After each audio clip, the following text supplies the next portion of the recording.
সুপ্রিয় শিক্ষার্থীরা, নিশ্চয়ই ভালো আছো। অনলাইন ক্লাসে তোমাদের স্বাগতম। আসসালামু আলাইকুম।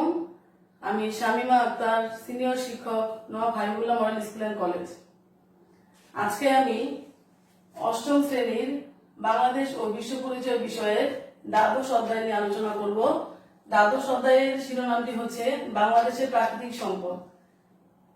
দ্বাদশ অধ্যায় আলোচনা করার পর আমরা যে বিষয় সম্পর্কে ধারণা লাভ করব তা হচ্ছে বাংলাদেশের বিভিন্ন প্রাকৃতিক সম্পদ বর্ণনা করতে পারবে, বাংলাদেশের প্রাকৃতিক সম্পদের সাথে আর্থ সামাজিক অগ্রগতির সম্পর্ক বিশ্লেষণ করতে পারবে, বাংলাদেশের জীববৈচিত্র্যের বর্ণনা করতে পারবে।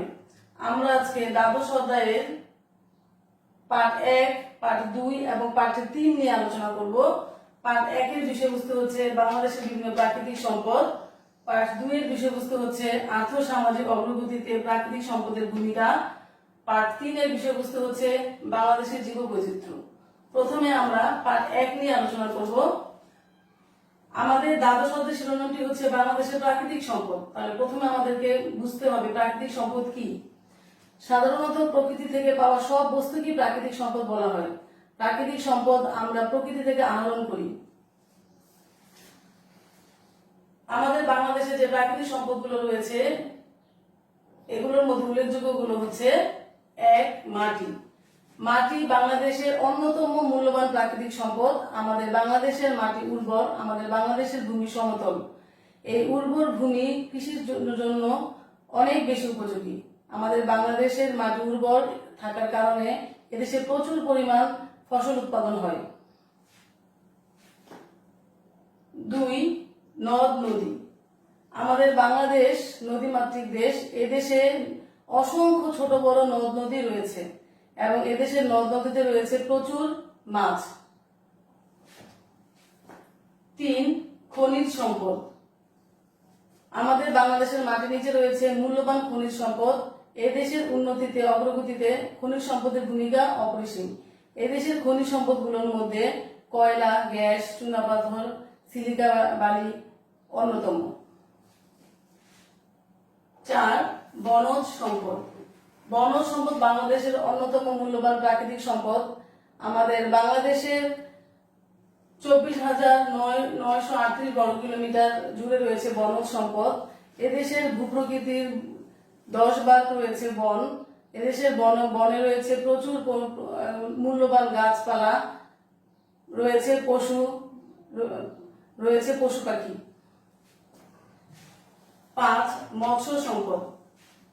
আগেই বলেছি যে আমাদের বাংলাদেশ হচ্ছে নদীমাতৃক দেশ। এদেশের নদ নদী খাল বিলে রয়েছে প্রচুর মিঠা পানি মাছ। এছাড়া সমুদ্রে রয়েছে প্রচুর পরিমাণে মাছ। 6, প্রাণী সম্পদ।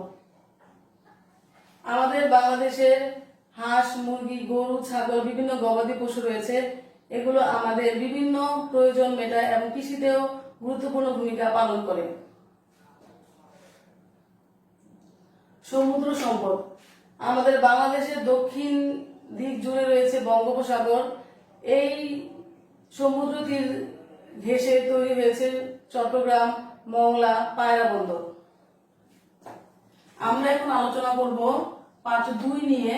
পার্ট 2 এর বিষয়বস্তু হচ্ছে আর্থ সামাজিক অগ্রগতিতে প্রাকৃতিক সম্পদের ভূমিকা। এখানে প্রথমে রয়েছে 1, উৎপাদন ও কর্মসংস্থান বৃদ্ধি। আর্থ সামাজিক অগ্রগতিতে প্রাকৃতিক সম্পদের ভূমিকার প্রথমে উৎপাদন এবং কর্মসংস্থান নিয়ে আমরা আলোচনা করব। আমাদের বাংলাদেশ হচ্ছে কৃষি প্রধান দেশ। এদেশের মাটি খুবই উর্বর। আমাদের বাংলাদেশের মাটি হচ্ছে সমতল। আমাদের বাংলাদেশের মাটি উর্বর মাটিকে যদি আমরা সঠিকভাবে ব্যবহার করতে পারি তাহলে কৃষির উৎপাদন বৃদ্ধি পাবে। এছাড়া কৃষিতে যদি উন্নত প্রযুক্তি ব্যবহার করতে পারি তাহলে এদেশে কর্মসংস্থান বৃদ্ধি পাবে। পরিকল্পিত শিল্পায়নের মাধ্যমেও কর্মসংস্থান বৃদ্ধি পাবে। 2, সুষম খাদ্যের অভাব পূরণ। এদেশের গবাদি পশু, হাঁস, মুরগি প্রভৃতি আমাদের সুষম খাদ্যের অভাব পূরণ করে। 3, সেচ সুবিধা প্রদান। আমাদের বাংলাদেশ নদীমাতৃক দেশ। এদেশে অসংখ্য নদ নদী রয়েছে। এই নদ নদীর পানি আমরা কৃষি জমিতে সেচের কাজে লাগাতে পারি এবং এইসব পানি ব্যবহার করে আমরা আমাদের কৃষি উৎপাদন বৃদ্ধি করতে পারি। 4 শিল্পের উন্নয়ন ও ব্যবহার প্রসার। আর্থসামাজিক অগ্রগতিতে শিল্পের গুরুত্ব অপরিসীম। আমাদের দেশে পরিকল্পিত শিল্পায়নের মাধ্যমে আমরা কর্মসংস্থান বৃদ্ধি করতে পারি। আমাদের দেশে বিভিন্ন খনিজ সম্পদ রয়েছে, এগুলোর ব্যবহারের মাধ্যমেও শিল্পের উন্নয়ন এবং প্রসার ঘটে। বন সম্পদের ভূমিকা। একটি দেশের উন্নতি অগ্রগতিতে বন সম্পদের ভূমিকা অত্যন্ত গুরুত্বপূর্ণ। আমরা আমাদের ঘরবাড়ি তৈরি, আসবাবপত্র তৈরিতে বন সম্পদ ব্যবহার করে থাকি। এছাড়া প্রকৃতির ভারসাম্য রক্ষার ক্ষেত্রে বন সম্পদের ভূমিকা অত্যন্ত গুরুত্বপূর্ণ। আমরা এখন পার্ট 3 নিয়ে আলোচনা করব। পার্ট 3 এর বিষয়বস্তু হচ্ছে বাংলাদেশের জীববৈচিত্র্য। জীববৈচিত্র্য বলতে আমরা কি বুঝি তোমরা লক্ষ্য করো। প্রকৃতির মধ্যে সব রকমের জীব যে নিয়মে বেঁচে থাকে তাকে সংক্ষেপে জীববৈচিত্র্য বলা হয়। তো জীববৈচিত্র্য রক্ষায় আমাদের অনেকগুলো দিক করণীয় রয়েছে। আমরা এখন এই করণীয় দিকগুলো নিয়ে আলোচনা করব। জীববৈচিত্র্য রক্ষায় করণীয় সমূহগুলো হচ্ছে: 1. জনসংখ্যা কমিয়ে আনতে হবে। 2. কৃষি জমি নষ্ট করা যাবে না। 3. কৃষি উৎপাদনে জীববৈচিত্র্য রক্ষার নীতি অনুসরণ করতে হবে। 4. অপ্রয়োজনে সার ও কীটনাশক ব্যবহার করা যাবে না। 5. স্বাভাবিক পানি প্রবাহ বন্ধ করা যাবে না। 6. জলাধার নির্মাণ ও সংরক্ষণ করতে হবে।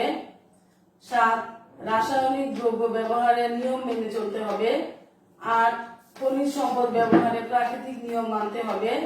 9. বন সম্পদ বাড়াতে হবে এবং দেশে আরো বন সৃষ্টি করতে হবে। 10. পশু ও মৎস্য সম্পদ রক্ষা ও বৃদ্ধি করতে হবে। 11. জীববৈচিত্র্য রক্ষার জন্য সরকারি ও ব্যক্তি পর্যায়ে সর্বোচ্চ সতর্কতা গ্রহণ করতে হবে। 12. মনে রাখতে হবে বাংলাদেশের জীববৈচিত্র্য সর্বোচ্চ হুমকির মধ্যে রয়েছে। তাহলে আমরা জীববৈচিত্র্য রক্ষায় করণীয় দিকগুলো নিয়ে আমরা জানতে পারলাম। আজকে আমি পার্ট 1, পার্ট 2 এবং পার্ট 3 নিয়ে আলোচনা করেছি। পার্ট 1 হচ্ছে প্রাকৃতিক সম্পদ, পার্ট 2 হচ্ছে আর্থসামাজিক অগ্রগতিতে প্রাকৃতিক সম্পদের ভূমিকা এবং পার্ট 3 হচ্ছে আমাদের বাংলাদেশের জীববৈচিত্র্য। পার্ট 1, 2, 3 এর উপর ভিত্তি করে তোমাদের জন্য একটা বাড়ির কাজ থাকবে। বাড়ির কাজটি হচ্ছে বাংলাদেশের জীববৈচিত্র্য রক্ষার করণীয় দিকসমূহ তুলে ধরো। তোমরা অবশ্যই বাড়ির কাজটি করবে। তোমাদের এর আগে গত ক্লাসে আমি তোমাদের নবম অধ্যায় নিয়ে আলোচনা করেছি। নবম অধ্যায়ের উপর ভিত্তি করে তোমাদের কিছু বাড়ির কাজ ছিল। আশা করি বাড়ির কাজগুলো কমপ্লিট করেছো। আমরা যখন যে বাড়ির কাজটি দিব তোমরা বাড়ির কাজগুলো কমপ্লিট করবে এবং অবশ্যই বাড়িতে থাকবে, বিনা প্রয়োজনে বাসা থেকে বের হবে না। বর্তমান বিশ্বের পরিস্থিতি তোমরা দেখছো। বর্তমানে আমাদের যে যুদ্ধটা সেটা হচ্ছে অদেখা এক শত্রুর বিরুদ্ধে, যাকে আমরা দেখি না। সেজন্য সবচেয়ে যেটা প্রয়োজন সেটা হচ্ছে যে অবশ্যই আমরা ঘরে থাকবো এবং আল্লাহর ইবাদত করব। মহান আল্লাহ তাআলাই আমাদেরকে একমাত্র এই পরিস্থিতি থেকে মুক্ত করতে পারেন।